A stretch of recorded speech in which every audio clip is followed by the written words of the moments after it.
Well, this is exciting. I'm excited, and I would feel like some of you guys are excited as well. The Nikon Z9 is on the way. Let's talk about it.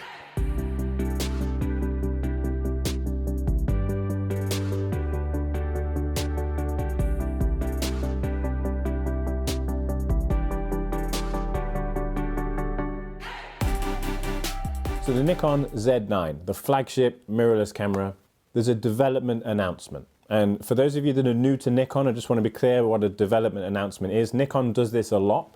We saw a development announcement with the D6. We saw a development announcement with the original Z6 and Z7. So it's not something new. A lot of Nikon users are used to development announcements. And it's an announcement to say that this camera is under development. It is on the way. But there's no official date. All that Nikon say is that it will be available later on this year. So we know that it's going to be arriving sometime this year. There's not many specifications that we get either in a development announcement. There's a couple, and we'll go through those. But the main things are that we've got a view of the front of the body, so we can have a look at some of the details on the front of the body, and we can talk about some of those specifications that have been announced with the development announcement. So first of all, the things that we do know. What do we know? What does the development announcement tell us? First of all, Nikon tells us that they're going to be using a newly designed full-frame FX stacked CMOS sensor. Now, normally a stacked CMOS sensor would generally imply that it's incredibly fast readout. It's going to be a faster sensor, especially faster than the sensors that we've seen in Nikon cameras before. We're also told there's going to be an entirely new processor, so that means that it's going to be a new generation of processor that's moving on from the X-Speed 6 that we see in the D6, that we see in the Z6, the Z7, and we see two X-Speed 6s in the Z6 II and the Z7 II. So we're moving on from those processors into an entirely new processor in this camera, which is exciting. Newer processors, newer features, faster features. Nikon also say in the development announcement, this is aimed at professionals. That makes sense. Also aimed at advanced enthusiasts. That also makes sense as well. I do feel like there's a growing number of people that are just getting into the technology of photography. We know that for the past couple of years now that cameras have been becoming more and more advanced. They're gaining more and more features when it comes to things like autofocus and video and so on. They've gone well beyond what cameras used to be 4 or 5 years ago. But Nikon also says this is for cinematographers. So there's clearly quite an emphasis here on video and its video features. That's then backed up by saying that the camera will be able to support 8K video recording. Now, 8K video recording all of a sudden tells us a lot about the camera. It tells us that it has to be a high pixel count. You can't record 8K with only 12 megapixels. Also, 8K recording instantly tells us that it needs a lot of processing power. Not everybody or every processor can handle 8K. So there's quite a lot of insight there into the fact that, and also the fact that Nikon have mentioned 8K shows how important that is as the prospect of this camera. And I think the most important line for me in the development announcement is that Nikon say that the Z9 will exceed the performance of DSLR and mirrorless cameras. So that means that it's going to exceed the performance of the D6, which is quite a tall order, because the D6 is a fantastically good camera, especially when it comes to high ISO and autofocus in performance. There's a lot of photographers I speak to who absolutely love their D5 and their D6. So it's going to have to take something real special for them to move to a Z9. So there's some of the things that are on the development announcement. Let's have a quick talk about the body and what that body looks like. So we have one single picture, and we have one picture which is the view of the front of the camera, and that also has a lens on it as well, which I think is done on purpose. Now, when it comes to the body design, do appreciate that this obviously can change. When it actually comes to the actual announcement, the body design might change. Some of the things that are in this picture might look different. This is a development announcement. Things can change. So we're just going off this one single image that we have right now. So first of all, I think the body looks amazing. The design of this thing looks great. And especially for those who wanted a full-bodied grip camera, this is something that you've not seen in kind of a mirrorless full frame camera already. So it does look very similar to the D6. The grip, the button layout, at least from the front, looks very similar to the D6. The viewfinder and the viewfinder hump does look different because the D6 is very curvy, it's very smoothed out, whereas the Z9 is quite angular, it's quite sharp lines. think it looks like ergonomically it's going to be a great camera for people who need that full-bodied camera. We don't know any details about size, and these images here are obviously not to scale, so we don't have an idea about what the size of the camera will be, but I'm sure there'll be someone on the internet who will measure something. It's going to be bigger than the Z6 and Z7 quite clearly, because of that second grip that's built into the camera. That's obviously non-removable, it's not an attachable grip, it is fixed, that is the camera itself. One thing that we can see as well is that the camera body has rubber dials. This might sound like a really strange observation, but it is something that pro photographers request.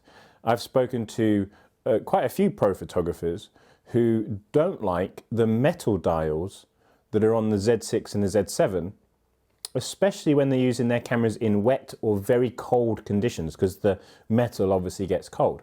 So something that's been quite commonplace in D5s, D6s, have been the rubber command dials. So the front command dial, the rear command dial, they've always been rubber in D6s, D5s and so on. So you get better traction if your hands are wet, and also they don't cause you any problems if you're shooting in really cold conditions or really hot conditions. So let's take a look at some of the details on the body, some of the finer things. If let's start zooming into this front view of the camera, see if any details we can see. So quite clearly in the top right, we have this dial. Now this is obviously not a mode dial, so we're not going to have like an automatic mode or anything like that. We can quite clearly see that we've got individual buttons. We've got a bracketing button, a flash button, and then what looks like a frames per second button. And then there's also an outer dial that looks to be locking, because there's a little locking pin that's next to that. We can also see at the top of the vertical grip, we can see that there's an ISO button, a shutter button, and then there's a secondary function button as well. Most of the Nikon vertical grips only have one other function button on them. So to see a dedicated ISO button and a function button is quite unique. On the right of the camera, we can see something that's a first for a Z series camera. That's the 10-pin connector. None of the Z series cameras have had that 10-pin connector. This is something that's been available on D500, D850, D5, D6s. So it's been available on some of those pro cameras before, but never been available in Z mount cameras before. So that 10-pin connector's in there, something that again is going to separate from a Z6 and a Z7. So then on the right hand side, we have what looks like the Nikon focusing button. If it is an auto-focusing button, it might not be. This is something that a Nikon DSLR user would know really well. I mean, every mid to high-end Nikon DSLR has had this focusing button. But it wasn't something that was on the Z series cameras. It wasn't in Z6, Z7, Z6 II, Z7 II. So taken one of those fundamental features from their DSLR, and it's here on that Pro Z9. Now when we take a look at that top left, around the shutter button, that's where things really get interesting. So we obviously have the exposure compensation button. We then have the ISO button, and then there's the record button, and the record button is raised. Now to me, the fact that the record button is raised, that makes me feel like Nikon think that people are going to use that more often, or they want them to know that that is the record button. So they're raising it just separate from the other buttons. So either it's a push towards that this is going to be a camera that is going to be used for video quite often, or it's just to separate that button from the other buttons. We all know that in stills mode on the Z6, the Z7, you can customize that record button when you're in stills photography mode to be another function. So it could just be a function button and it's raised to separate it from the other buttons. And then around the on and off switch, we have the little light bulb symbol. Again, this is a first for a Z series camera. That light bulb symbol on a Nikon DSLR would mean that you can use that switch to illuminate your top plate, but also to illuminate your buttons. It's the first time we've seen it on a Z series camera, so I have no idea what it's going to be used for. But as I say, it's not been on the Z6, the Z7, Z6 II, Z7 II previously, so it'd be interesting to see what that's used for. And then on the left-hand side of the camera, we can quite clearly see that there's, inside the grip, there's function buttons. This is kind of a given, really. We know that on the Z6 and the Z7 and the Z6 II and Z7 II, that we have those inner grip function buttons. What we can't see, though, is how many they are. So we don't know how many there are on the inside of the grip, but I'd suspect that there's going to be a lot of function buttons on this camera and a lot of things that you're going to be able to customize as well. Now, I do appreciate that there'll be a lot of people who don't like the idea of having a built-in vertical grip. A lot of people like the flexibility of being able to remove that grip and then being able to add an additional grip if they wanted to. But you do have to keep in mind that there's a whole world of pro photographers out there who will only shoot full-bodied cameras. and they won't use grips. So the big advantage of a full-bodied camera is that you get things like weather sealing, you get the extra battery life and so on. So there are advantages to having that kind of full-body grip setup. One other thing I was going to mention as well is that I appreciate that this is a Z9. In the same way that a D5 or a D6 or a D4 or even the older D3s and the D3Ss and the D3X, that was not a camera for everybody. That wasn't a mass market entry-level camera. And neither is the Z9. The Z9 is a pro, top-tier camera. It's not going to be for everybody. What is exciting though, and why you might want to keep a close eye on the Z9 is because it's obviously a new era of technology for Nikon. It's interesting to see what the Z9 can do, because that's what the Z series, the Z system is going to be built around in the years coming. You're going to have all that information, all the research and development, everything that's gone into that Z9 is kind of the pinnacle of what the Z mount can do right now. And over the years, as with all technology, that technology is going to drip down. So it will be exciting to see what this camera can do. It will be exciting what it means for other cameras that are going to be in the Z line. So what I'd like you guys to do is tell me what you'd want.